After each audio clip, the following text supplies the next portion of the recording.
നമസ്കാരം, നീലൂർ മീഡിയ ന്യൂസിലേക്ക് സ്വാഗതം. ലോകകപ്പ് ഫുട്ബോൾ ആവേശത്തിൽ പങ്കുചേർന്ന് പാല സെന്റ് തോമസ് സ്കൂളും. ഫുട്ബോൾ ലോകകപ്പിന്റെ ക്വാർട്ടർ ഫൈനൽ മത്സരങ്ങൾ തുടങ്ങുന്നതിന് മുന്നോടിയായി വിദ്യാർത്ഥികൾ തങ്ങളുടെ ഇഷ്ടതാരങ്ങളുടെ ജേഴ്സിയും പതാകകളുമായി സ്കൂൾ മൈതാനത്ത് ഒത്തുചേർന്നു. ലോകകപ്പിൽ നിന്ന് കണ്ണീരോട് മടങ്ങേണ്ടി വന്നിട്ടും നെയ്മർ, റൊണാൾഡോ തുടങ്ങിയ താരങ്ങളോടുള്ള പാലാക്കാരുടെ സ്നേഹം തെളിയിക്കുന്നതായിരുന്നു മൈതാനത്ത് നിറഞ്ഞ മഞ്ഞയും ചുവപ്പും ജേഴ്സികൾ. കൂട്ടത്തിൽ ലോകകപ്പിന്റെ നിറമായി മാറിയ മെസ്സിയുടെ വെള്ളയും നീലയും കലർന്ന ജേഴ്സിയും കളിക്കളത്തിൽ വലിയ ആവേശം പടർത്തി.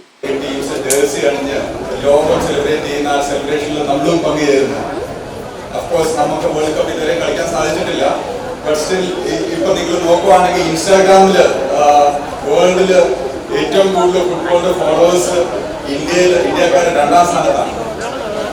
ആ ഒരു ഫോളോയിങ് മാത്രം നമുക്ക് പോയാൽ നമുക്ക് വേൾഡ് കപ്പ് കളിക്കണം.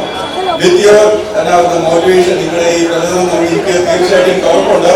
By the year 2034 നമ്മളും ഇന്ത്യ വേൾഡ് കപ്പ് കളിക്കും. പാലാ സെന്റ് തോമസ് കോളേജ് കായിക വിഭാഗം മേധാവി ആശിഷ് ജോസഫാണ് കുട്ടികൾക്കായുള്ള ഫാൻസ് ടീം ചാമ്പ്യൻസ് കപ്പ് മൈതാനത്ത് ഉദ്ഘാടനം ചെയ്തത്. പരിപാടിയിൽ school principal father Rejimon Scaria അനുഗ്രഹ പ്രഭാഷണം നടത്തി. ഹെഡ്മാസ്റ്റർ ബിജോയ് ജോസഫ് ഏവർക്കും സ്വാഗതം ആശംസിച്ചു. കായിക അധ്യാപകൻ മനു ജെയിംസിന്റെ നേതൃത്വത്തിൽ സ്കൂളിലെ അധ്യാപകരും അനധ്യാപകരും ചേർന്നാണ് മത്സരങ്ങൾക്ക് ആവശ്യമായ ക്രമീകരണങ്ങൾ ഒരുക്കിയത്. സ്കൂളിലെ ഹൗസുകളുടെ അടിസ്ഥാനത്തിൽ France, Spain, Argentina, Germany, England എന്നീ രാജ്യങ്ങളുടെ പേരിൽ കുട്ടിത്താരങ്ങൾ ഏറ്റുമുട്ടിയപ്പോൾ ഗ്രൗണ്ടിൽ ആവേശം പടർത്തി കുട്ടി കമന്റേഴ്സും. പാട്ടിനൊപ്പം ചുവടുവെച്ച് ചിയർ ബോയ്സും കളിക്കളത്തിൽ നിറഞ്ഞു നിന്നു.